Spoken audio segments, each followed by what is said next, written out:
Ce matin, de nombreux blocs de béton sont encore visibles au sol. Vers 22 heures hier soir, cette famille était en train de dîner lorsque la corniche du château d'eau municipal a commencé à s'effondrer. On finissait de manger et d'un coup, mon beau-frère est rentré et là, il m'a dit: «Il y a, des pierres qui tombent». Et là, on a dit: «C'est pas possible», et là, on a regardé, c'était des pluies de pierres carrément, des grosses pierres qui nous tombaient dessus, quoi.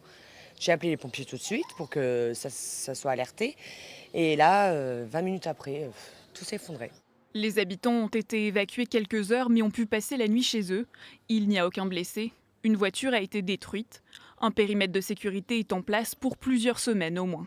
Là, il faut encore que les services techniques et les experts viennent voir si l'autre partie de la couronne qui est encore sur place menace pas de s'écrouler. Un château d'eau en activité, appartenant à la mairie, vérifié il y a un mois et demi à peine. Aucune anomalie n'avait été détectée.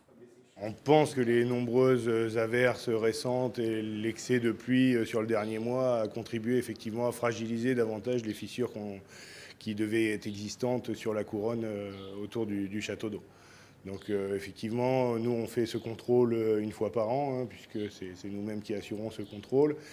Ça a été fait il y a un mois et demi, on n'avait pas identifié de fragilité particulière.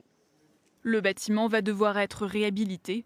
Coût des travaux envisagés entre 800 000 et 1 million d'euros.